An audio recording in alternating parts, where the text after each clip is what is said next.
প্রাথমিকে নিয়োগ দুর্নীতি মামলায় 11 ঘন্টা জিজ্ঞাসাবাদের মুখোমুখি হতে হয় অভিষেক বন্দ্যোপাধ্যায়কে। ইডি আধিকারিকরা ম্যারাথন জিজ্ঞাসাবাদ করেন। সেই জিজ্ঞাসাবাদের পর বেরিয়ে এসে অভিষেক বন্দ্যোপাধ্যায় কি বলেছিলেন গতকাল দেখুন। রাজনৈতিক প্রেসার আছে না আছে আমি সেটা যাব না, তার কারণ বিজেপি নিয়ে যত কম বলা যায় তত ভালো। একদিকে দল ভাঙানির খেলা, আর একদিকে বিরোধী শক্তি যারা লড়াই করছে মাথা নত না করে তাদেরকে কি করে দমানো যায়, তাদের ধমকানো যায়, চমকানো যায়, তাদের ভেঙে গুড়িয়ে দেওয়া যায়, কার্যত বিরোধী শূন্য করে দেওয়া যায় পশ্চিমবঙ্গকে, সেই চেষ্টাই গত 1 মাস ধরে করা হয়েছে। পোস্টপোল ভায়োলেন্সের নামে কি তাণ্ডব লীলা চলেছে আমরা সব জায়গায় দেখেছি। বিরোধীরা যাতে বিরোধী দলনেতার স্বীকৃতি না পায় সেই নিয়ে ষড়যন্ত্র, কনস্পিরেসি, দল ভাঙানো, এমপি ভাঙানো, এমএলএ ভাঙানো, এইসব করে কোনো লাভ নেই। তারা ভেবেছিল যারা এজেন্সির ভয়ে এদিক ওদিক চলে যাচ্ছে মমতা বন্দ্যোপাধ্যায়ের সাথে বা মানুষের স্বার্থকে সামনে রেখে যারা লড়াই করছে আমরা হয়তো চলে যাব, দমে যাব, মাথা নত করব, আত্মসমর্পণ করব, বিকিয়ে যাব। আমাদের গলা কেটে দিলেও আমরা আত্মসমর্পণ করার লোক না, আমরা লড়াই করার লোক। ভোট প্রচারে গিয়ে উস্কানিমূলক মন্তব্য মামলায় ভবানী ভবনে হাজিরা দিলেন অভিষেক বন্দ্যোপাধ্যায়। আগেই তাকে তলব করা হয়েছিল ভবানী ভবনে। আজ বেলা 12টায় তাকে হাজিরা নির্দেশ দেওয়া হয়। তবে নির্ধারিত সময়ের কিছুটা আগেই, মিনিট 3 আগেই পৌঁছে যান অভিষেক বন্দ্যোপাধ্যায়। সেই মুহূর্তের ছবি আপনাদের সামনে রেখেছি। ভিজিটার্স বুকে সই করে তিনি ভিতরে ঢুকে যান। এই মুহূর্তে সরাসরি আমাদের সঙ্গে রয়েছেন আমাদের দুই প্রতিনিধি, পার্থপ্রতিম ঘোষ এবং হিন্দল দে। আমি শুরুতেই একবার চলে যাব পার্থপ্রতিম ঘোষের কাছে। পার্থপ্রতিম, তুমি ভবানী ভবনের সামনেই রয়েছো। নির্ধারিত সময়ের আগেই অভিষেক বন্দ্যোপাধ্যায় তিনি পৌঁছে গেলেন। এই মুহূর্তে সব মিলিয়ে কি খবর রয়েছে? জিজ্ঞাসাবাদ কি শুরু হয়েছে? দেখো, কিছুক্ষণ আগে কিন্তু জিজ্ঞাসাবাদ শুরু হয়েছে অভিষেক বন্দ্যোপাধ্যায়কে, এবং এক্ষেত্রে হচ্ছে যে কোনো এসআইটি তৈরি না হলেও কয়েকজন অফিসারকে দায়িত্ব দেওয়া হয়েছে এই যে মামলাটি, সেই মামলাটিকে তদন্ত করার জন্য গোয়েন্দাদেরকে, এবং তারাই হচ্ছে ভবানী ভবনে যে 4 তলা সিআইডি যে দপ্তর রয়েছে সেই দপ্তরে জিজ্ঞাসাবাদ করছেন অভিষেক বন্দ্যোপাধ্যায়কে। মূলত যে অভিযোগ হয়েছে সেই অভিযোগের পরিপ্রেক্ষিতে হচ্ছে অভিষেক বন্দ্যোপাধ্যায়ের বিরুদ্ধে উস্কানিমূলক, বিভাজনমূলক এবং উত্তেজনাপূর্ণ বক্তব্য, এবং এই যে অভিযোগটা হয়েছে সেই বক্তব্যের পরিপ্রেক্ষিতে আজকে অভিষেক বন্দ্যোপাধ্যায়কে তলব করা হয়েছে। এবং এই যে মামলা, সেই মামলাটি প্রথমে অভিযোগকারী জমা দেয় হচ্ছে বাগুইআটি থানায়। এর পরবর্তীকালে সেই মামলার এফআইআর রুজু করে হচ্ছে বিধাননগর সাইবার থানা, এবং তার পরবর্তীকালে সেই মামলা গ্রহণ করেছে হচ্ছে সিআইডি। তো আজকে সিআইডির তরফ থেকে অভিষেক বন্দ্যোপাধ্যায়কে 12টায় ডাকা হয়েছে। মূলত এই যে মামলাটি, সেই মামলায় যে ধারায় মামলা হয়েছে তার বিরুদ্ধে, সেটা হচ্ছে বিএনএসি 192 নম্বর ধারা, যেটা জামিন অযোগ্য ধারা। এই ধারার অপরাধটা কি, যে হচ্ছে এই উস্কানিমূলক বক্তব্য রাখা, তার জন্য।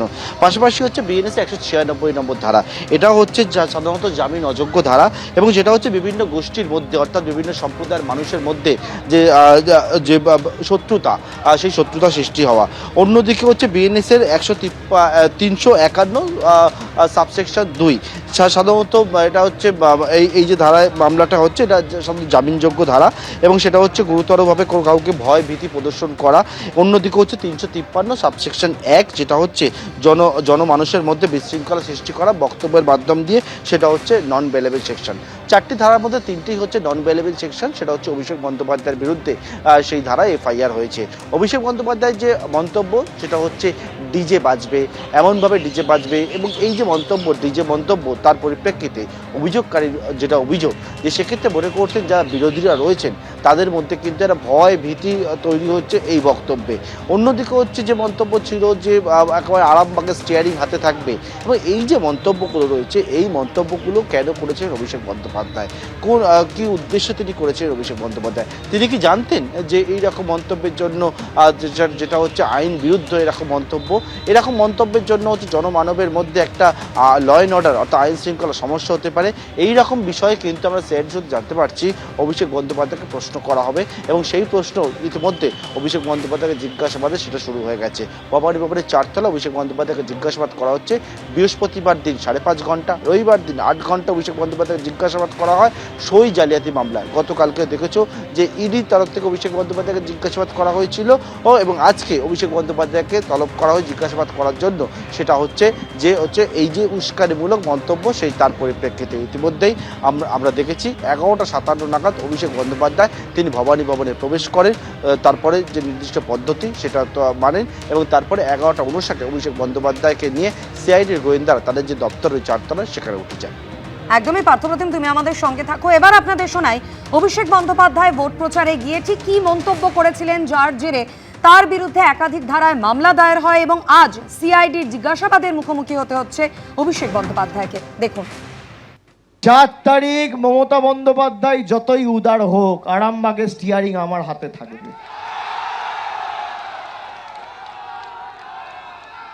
ডিজে তো বাজবেই, এমন জোরে বাজবে কান ঝালাফালা করে দেবো। তোমরা যে ভাষায় বোঝো বন্ধু, অভিষেক ব্যানার্জি সে ভাষায় জবাব দিতে জানে। মমতা ব্যানার্জি বদলা নয় বদল চাই বলেছিল, মমতা বন্দ্যোপাধ্যায়ের এটা ভুল। 4 তারিখ জবাব হবে। অন্যদিকে যেমনটা আপনাদের জানাচ্ছিলাম, গতকালই প্রাথমিক নিয়োগে দুর্নীতির মামলায় অভিষেক বন্দ্যোপাধ্যায়কে 11 ঘন্টা জিজ্ঞাসাবাদ করেন এনফোর্সমেন্ট ডিরেক্টরেটের আধিকারিকরা। আর এখন জানা যাচ্ছে অভিষেক বন্দ্যোপাধ্যায়কে ম্যারাথন জিজ্ঞাসাবাদের পর বেশ কিছু নথি তলব করেছে ইডি। লিপস অ্যান্ড বাউন্সের ভাড়া দেওয়া সম্পত্তি সংক্রান্ত নথি তলব করেছে ইডি। লিপস অ্যান্ড বাউন্সের সবকটি অ্যাকাউন্টের স্টেটমেন্ট চেয়েছে কেন্দ্রীয় তদন্তকারী সংস্থা। লিপস অ্যান্ড বাউন্সের শেয়ার ট্রেডিং এরও নথি চেয়েছে ইডি। গতকাল প্রাথমিকে নিয়োগ দুর্নীতি মামলায় অভিষেক বন্দ্যোপাধ্যায়কে 11 ঘন্টা জিজ্ঞাসাবাদ করেন ইডির আধিকারিকরা। আর এবার জানা যাচ্ছে সেই জিজ্ঞাসাবাদের পর বেশ কিছু নথি তলব করা হয়েছে ইডির পক্ষ থেকে। লিপস অ্যান্ড বাউন্সের ভাড়া দেওয়া সম্পত্তি সংক্রান্ত নথি, লিপস অ্যান্ড বাউন্সের সবকটি অ্যাকাউন্টের স্টেটমেন্ট, লিপস অ্যান্ড বাউন্সের শেয়ার ট্রেডিং এর নথিও চেয়েছে ইডি।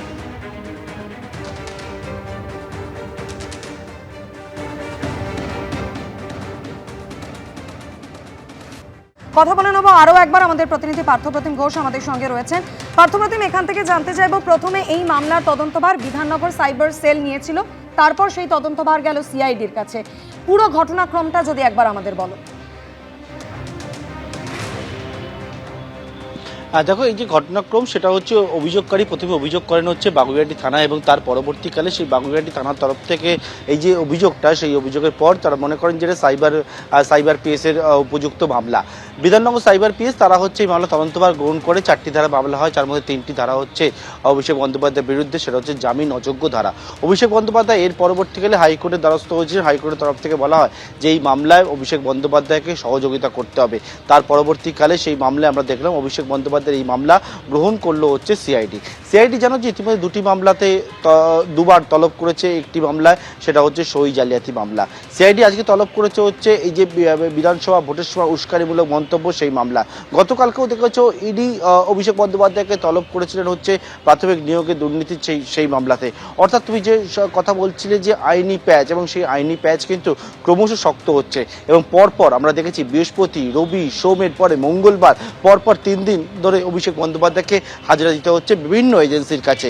সিআইডি দপ্তরে 2বার হাজিরা দিয়েছেন, আজকে 3য়বারের হাজিরা। গতকালকে আমরা দেখেছিলাম ইডির দপ্তরে হাজিরা। একের পর এক মামলা, এবং সেই মামলার আজকের যে মামলা, সেই মামলায় অভিযোগকারী যেটা বক্তব্য, যেটা গুরুতর অভিযোগ করেছেন, সেটা হচ্ছে অভিষেক বন্দ্যোপাধ্যায় ভোট প্রচারে গিয়ে যে বক্তব্য রাখছেন, সেই বক্তব্যের পরে বিরোধী থেকে শুরু করে সাধারণ মানুষের মধ্যে একটা ভয়ের পরিবেশ তৈরি হয়েছিল যে 4 তারিখ অর্থাৎ যেদিন বিধানসভা ভোটের নির্বাচনের ফল বেরোবে, সেই দিন হচ্ছে ডিজের মন্তব্য করেছিলেন এবং সেই ডিজে মন্তব্য যে উদ্দেশ্যে করা হয়েছিল তার পরবর্তীকালে সেই বক্তব্য বিভিন্ন জায়গায় ভাইরাল হয়েছিল। এর ফলে কিন্তু জনমানবের মধ্যে একটা বিশৃঙ্খলা তৈরি হতে পারে, ল অ্যান্ড অর্ডার সমস্যা হতে পারে, এই রকম একজন রাজনৈতিক ব্যক্তিত্ব যদি এরা মন্তব্য করেন, এবং সেই অভিযোগের পর এই মামলা হয়েছে। আজকে সই জালিয়াতি মামলার পরে এই ভোটের সময় যে উস্কানিমূলক মন্তব্য, সেই মন্তব্যের মামলায় অভিষেক বন্দ্যোপাধ্যায়কে হাজিরা দিতে হয়েছে।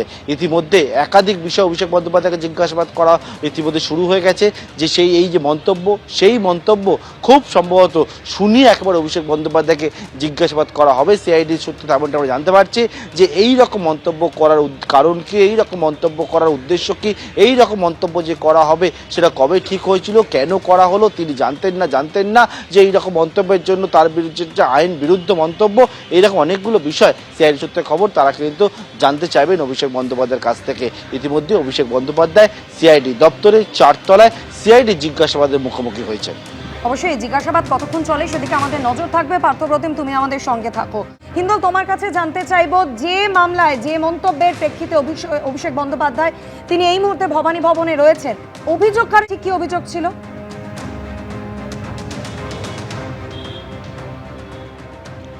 একেবারেই অভিযোগকারী রাজীব সরকার, তিনি আজও ভবানী ভবনে এসেছিলেন, তুমি দেখতেই পেলে কিছুক্ষণ আগে তার সঙ্গে আমরা কথাবার্তা বলছিলাম। তিনি যেটা স্পষ্টত অভিযোগ করেছেন, প্রথমত বিধাননগর সাইবার ক্রাইম পিএসে তিনি অভিযোগ জানান যে অভিষেক বন্দ্যোপাধ্যায় যে ভাষায় ডিজে বাজানোর মন্তব্য করেছেন এবং কান ঝালাপালা করে দেবো, তোমরা যে ভাষায় বোঝো সেই ভাষায় বুঝিয়ে দেবো, এই ধরনের যে উস্কানিমূলক মন্তব্য, সেই উস্কানিমূলক মন্তব্যের জেরে কিন্তু রীতিমতো অপ্রীতিকর ঘটনা ঘটার একটা সম্ভাবনা প্রবল ছিল এবং সেক্ষেত্রে কিন্তু রীতিমতো বিরোধীদেরকে মারধর করার হুঁশিয়ারি পর্যন্ত রয়েছে, সেই উস্কানিই কিন্তু রয়েছে, তেমনটাই কিন্তু অভিযোগকারীর কথা স্পষ্ট। এবং তারই পরিপ্রেক্ষিতে তিনি বিধাননগর সাইবার ক্রাইম পিএসে অভিযোগ জানান এবং যে মামলাটি ইতিমধ্যেই সিআইডি তদন্ত শুরু করেছে, সেই তদন্তের পরিপ্রেক্ষিতেই কিন্তু তদন্তভার গ্রহণ করার পর সিআইডি অভিষেক বন্দ্যোপাধ্যায়কে তলব করে এবং তলব করার পর তাকে কিন্তু আজকে তলব করা হয়েছে। 12টার সময় তাকে নির্ধারিত সময় দেওয়া হয়েছিল। নির্ধারিত সময় 3 মিনিট আগেই কিন্তু অভিষেক বন্দ্যোপাধ্যায় ভবানী ভবনে এসে প্রবেশ করেন। তুমি দেখতেই পাচ্ছ ভবানী ভবনের মূল দ্বার, সেই দ্বার কিন্তু বন্ধ। এখানে ব্যাপক সংখ্যক পুলিশ কিন্তু বিভিন্ন জায়গায় মোতায়েন রয়েছে। এখানে অভিষেক বন্দ্যোপাধ্যায় গাড়িকে প্রথমে আটকান নিরাপত্তা রক্ষীরা, তার পরবর্তী ক্ষেত্রে সামনে কথাবার্তা বলার পর অভিষেক বন্দ্যোপাধ্যায়ের গাড়ি গিয়ে প্রবেশ করে এবং অভিজিৎ দাসকে বলবো দেখাতে যে ভবানী ভবনে প্রবেশ করার পরেই ভবানী ভবনের ডান দিকে রিসেপশন রয়েছে, সেই রিসেপশনে কিন্তু অভিষেক বন্দ্যোপাধ্যায় তার সমস্ত নথিপত্র দেখানোর পর তারপরেই তাকে ভবানী ভবনে প্রবেশের জন্য অনুমতি দেওয়া হয়। এই যে গোটা ঘটনার পরিপ্রেক্ষিতে অভিযোগকারী রাজীব সরকার যেটা স্পষ্টত অভিযোগ করছেন যে অভিষেক বন্দ্যোপাধ্যায় প্রচারে গিয়ে যেভাবে মন্তব্য করেছিলেন, সেক্ষেত্রে কিন্তু এই উস্কানিমূলক মন্তব্যের প্রতিবাদেই কিন্তু তিনি প্রথমত অভিযোগ জানান এবং তার পরিপ্রেক্ষিতে তিনি বলছেন বেশ কিছু তালিকা তৈরি করা হয়েছিল, সেই তালিকাগুলোও খতিয়ে দেখা হোক, তেমনটাও কিন্তু তার অভিযোগ। এবং তিনি যেটা বলছেন, আজকে কিন্তু তাকে ভবানী ভবনে ডাকা হয়নি, অর্থাৎ কিনা অভিযোগকারীকে ভবানী ভবনে ডাকা হয়নি, অভিযোগকারী নিজেই আইনজীবীকে সঙ্গে নিয়ে এসেছিলেন। আরও বেশ কিছু তথ্য সিআইডি তদন্তকারী আধিকারিকদের তিনি দিয়েছেন, তেমনটাই তার দাবি এবং এই ঘটনার সঠিকভাবে তদন্ত করা হোক সেই দাবি নিয়েই অভিযোগকারী এসেছিলেন। তোমাকে বলে রাখি, অভিষেক বন্দ্যোপাধ্যায়ও এসেছেন, যাকে নিয়ে ইতিমধ্যেই কিন্তু তদন্ত প্রক্রিয়া শুরু করেছে সিআইডি তাদের তদন্তকারী আধিকারিকরা। তাকে জিজ্ঞাসাবাদের প্রক্রিয়া শুরু হয়েছে। তিনি কি মন্তব্য করেছিলেন, কেন করেছিলেন, কার উদ্দেশ্যে সেই মন্তব্য করেছিলেন, কী তালিকা তৈরি করা হয়েছিল, সমস্ত বিষয়টাই কিন্তু খতিয়ে দেখা হবে, তেমনটাই সিআইডি সূত্রে খবর। একদমই হিন্দল, তুমিও আমাদের সঙ্গে থাকো, আপনাদের শোনাবো মামলাকারীর ঠিক কি বক্তব্য। একজন এমপি বা এমএলএ ভোটের সময় যখন পারদ মারাত্মকভাবে উত্তপ্ত হয়ে রয়েছে, সেই সময় কোনোভাবে কোনো এমপি, যে কোনো এমপি বা যে কোনো এমএলএ, তারা এইরকম ভাষণ দিতে পারেন না, যে ভাষণে সমাজে অস্থিরতা তৈরি হয়। তো আমরা সেই অভিযোগটা আমরা করেছি এবং আমরা তার প্রমাণও দিয়েছি।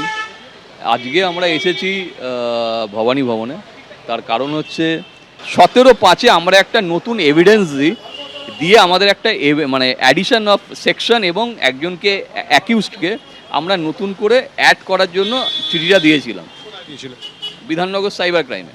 সেখানে রিজু দত্তের নাম আছে।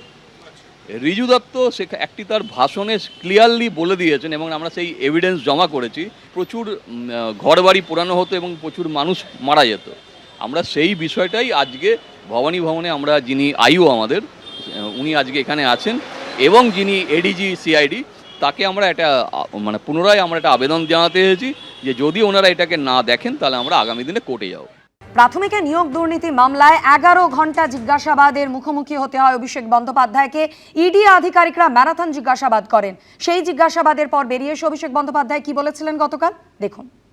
রাজনৈতিক প্রেশার আছে না আছে আমি সেটা যাব না, তার কারণ বিজেপি নিয়ে যত কম বলা যায় তত ভালো। একদিকে দল ভাঙানির খেলা, আর একদিকে বিরোধী শক্তি যারা লড়াই করছে মাথা নত না করে তাদেরকে কি করে দমানো যায়, তাদের ধমকানো যায়, চমকানো যায়, তাদের ভেঙে গুড়িয়ে দেওয়া যায়, কার্যত বিরোধী শূন্য করে দেওয়া যায় পশ্চিমবঙ্গকে, সেই চেষ্টাই গত 1 মাস ধরে করা হয়েছে। পোস্টপোল ভায়োলেন্সের নামে কি তাণ্ডব লীলা চলেছে আমরা সব জায়গায় দেখেছি। বিরোধীরা যাতে বিরোধী দলনেতার স্বীকৃতি না পায় সেই নিয়ে ষড়যন্ত্র, কনস্পিরেসি, দল ভাঙানো, এমপি ভাঙানো, এমএলএ ভাঙানো, এইসব করে কোনো লাভ নেই। তারা ভেবেছিল যারা এজেন্সির ভয়ে এদিক ওদিক চলে যাচ্ছে মমতা বন্দ্যোপাধ্যায়ের সাথে বা মানুষের স্বার্থকে সামনে রেখে যারা লড়াই করছে, আমরা হয়তো চলে যাব, দমে যাব, মাথা নত করব, আত্মসমর্পণ করব, বিকিয়ে যাব। আমাদের গলা কেটে দিলেও আমরা আত্মসমর্পণ করার লোক না, আমরা লড়াই করার লোক। এবিপি আনন্দ, এগিয়ে থাকে, এগিয়ে রাখে।